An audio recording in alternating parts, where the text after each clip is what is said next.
Alright, Amir, today we're talking about one of the best posse cuts of all time, and it's from Gang Starr with a special guest or two, the Great Debaters, y'all.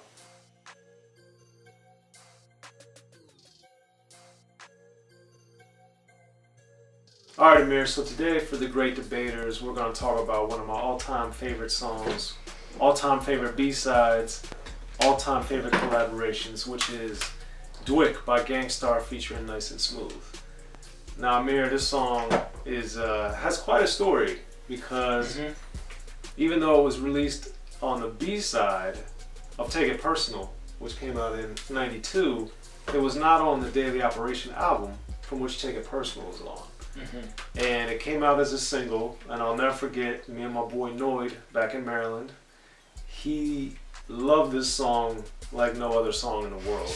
So he had it on cassette, the single, and we would literally drive around and he would rewind it every time. We never listened to Take It Personal. Wow. If we drove somewhere and it took us 40 minutes, we listened to DWYCK 10 times and he would just rewind the single. And it was so crazy because I love the song, but Noid was out of control with this song. No relation to the Mobb Deep affiliate Big Noid, by the way. This is Maryland Noid, my friend. But the crazy thing about it was I loved the song and it was so amazing, and then because of its appeal, even though it didn't appear on Daily Operation, but 2 years later, or almost 2 years later when Hard to Earn came out, they decided to put it on the album, which I think was a wise move because everybody loved the song, and that also is a testament to now how songs' shelf lives are so short, and back then how music was a lot scarce, more scarce, because this song had been out for more than a year before it actually came out on the album, and they did that because it had gotten so big. And of course they made a nice video on the beach. For those who are familiar with the video, if you're not, check it out. But DWYCK. So Amir, Yes. we're here on the Great Debaters to talk about who did the best verse. Now Greg Nice comes on first, so when you're hearing Greg Nice, Amir, what do you think? Sets the tempo. Gang Starr's got to be the short shot. I've always loved the opening lines on that one. Greg Nice at very first, I didn't know how I felt about his echoey flow. Okay. When I first heard it way back when I first was listening to Gang Starr Nice and Smooth. But it's really addicting. The ooh la la wee wee, Cassius Clay, just everything about it. But my favorite line on his verse was when he says, "I'll put lead in your ass and sip a cup of tea or drink a cup of tea." I was like, Peace to Red Alert. "Peace and Capri." So when he said that, I was like, all right, this has to be the best line of the song. It has to be. It's just too good. And Greg Nice, his flow, the echoey, just everything about it. And he says, "Premier, take me out with the fader." And Premier is just cutting all over this thing. It's just quite wonderful. Greg Nice, what do you think about the Greg Nice verse? I think it's amazing, and it's a great way to start off the song. And one of the tricks that he did was something simple, just by spelling his name and saying it in a cool way, which is always a good, very important thing to reel the listener in, to have something that's really memorable to start a song, and Greg Nice did an amazing job with that. And after getting taken out with the fader with Premier, we get to Guru. Now, Guru, part of the reason now that I love this song even more is that I got to introduce my daughter Lauren, who loves rap herself, to this song because she likes to drink lemonade. So I played her the part of the song with lemonade. It was a popular drink, and it still is, and she thinks that's amazing. So I love you, Lauren, and it's just nice to hear, to be able to play a song that I grew up listening to and have my daughter love it. And now we see Jay-Z obviously reuse that line. Lemonade was a popular drink, and it still is. And I always like his reference to Langston Hughes and, you know, the Bodega Say Suave. And Guru, man, he's very underrated in my opinion, and has, you know, obviously people love DJ Premier's production, which most people, I think, in the general discussion think carried Gang Starr, but I also think not only was the music co-produced by Guru, people sleep on that, but they also forget that Guru has a lot of amazing stories, rhymes, and brought a lot to the table as an artist.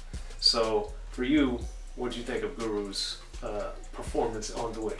Guru's performance was funny, mainly because of that line, and like I said, that Greg Nice line was my favorite until I heard that. I was like, this is just too ridiculous. And to mention Bruce Willis in the line right after, which is also funny. Yeah, because most rappers weren't bragging about random white actors at the time. I never thought of that, but yeah, they really did, right, and they still don't for the most part. So that was just very astonishing to hear him give props and stunts like Bruce Willis. Like, that was shocking. Indeed, and you know what's so funny is the randomness of that bar. 20 plus years later, Gang Starr started making merch with lemonade was a popular drink, and it still is, on shirts, just because of how random and how iconic that line is now. But one thing that I actually had found out was Premier actually wanted Guru to redo his verse because he thought that it was the weakest link, because when Guru was recording it, he was drunk at the time. So it's always funny because I was like, well, this is pretty random, and it turns out he was drunk, but the listener wouldn't even know that because of how he's flowing. It just sounds so on point. Yeah. So that's another thing with this, to kind of talk about that, is that it kind of gives off the freestyle vibe, where it's kind of a beat where I feel like I can hear in a cypher. Okay. Like, I can hear 9 people just rapping over this in succession and, you know, grab the mic, take a turn kind of thing. Right. So it kind of gave off that vibe. And Guru, yeah, although drunk, I'm happy they didn't, you know, take this verse out and make him re-record, because it was a hitter for sure. For sure. And speaking of hitters, don't leave your Philly at home, because Smooth B's coming to town. But Who wants the blunt, right? Yes. Philly blunt? Yes. So Smooth B bats clean up on the song and delivers probably one of his more memorable verses as a guest. You know, and one of my daughter's favorites, because she likes the math, is the subtract delete. All of the wick-wack that want to be new jack, but they lack the new knack, that's coming from way, way back. Oh, wow. Whoa. It's amazing, man. So when you have the subtract delete thing in there, that was just like a pretty cool, again, very different, distinctive thing. And it was just nice to hear Smooth B and Greg Nice over a Premier production. And then, you know, the way that Smooth B, I write it tonight to bring truth to the light. Like, dude, he had just so much going on in his verse. That was amazing. So what'd you think about Smooth B? So just how I was talking about how I thought like it was such a freestyle kind of song, I thought Guru was kind of like a little freestyle flowy, and same with Greg Nice with some of the things he was saying, but Smooth B was probably the most calculated verse, I would say, that's for sure.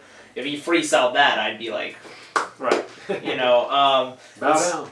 Yeah, you know, but he also had like some great lines like knowledge coming out my esophagus, and his one at the end where he says Smooth B never bites. When I first heard this, for some reason I thought Smooth B sounded a little like Snoop for some reason, because when I first listened to hip hop, I was listening to the death row artists before anyone else. That was when I was really put on. So I was like, is he biting Snoop? And then I was like, I did my research finally. I was like, no, he came before Snoop. I mean, not to say even Snoop took from Smooth, they just reminded me of each other. So I thought that line kind of stuck out to me when I first heard it. But it's just as you said, man, some of the lines that he has on there were just great. And a bit contrast to, like I said, the more freestyle, flowy Guru and Greg Nice. Smooth came calculated and came correct. So, Amir, all that being said, it's time for us as the great debaters to name who we think gives the best verse on DWYCK. So, Amir, who you got and why? Oh, man.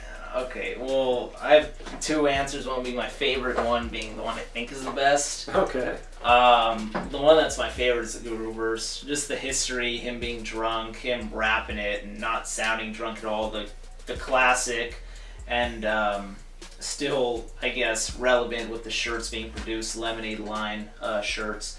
I gotta give it to him there. But what I think is personally the best is the Greg Nice verse. I just think that verse is just amazing, and the sound effects and just like the lead in your ass line. But hearing those smooth lines that you're just reciting, it's like crap. Like, I don't know now, but that's what I'm saying. Well, my vote is for Smooth B. Okay. And I think it's immaculate and impeccable in every single way because he's got so much going on, from some wisdom, esophagus being used in it's just uncommon word choices, the imagery, the intricate rhyme patterns that he's using, just everything about it is just phenomenal. And I think Smooth B and Greg Nice, for that matter, don't get a lot of credit, or not nearly as much as they should, for their greatness as artists. And so I was glad when this song came out, and then getting to know them a little bit over the years and talking to them a few times. It's been great to, talk to them and go over their career and their accomplishments, of which there are many. But I think DWYCK is the song that really showed, beyond obviously their own material, what they could do, and do it at such a high level.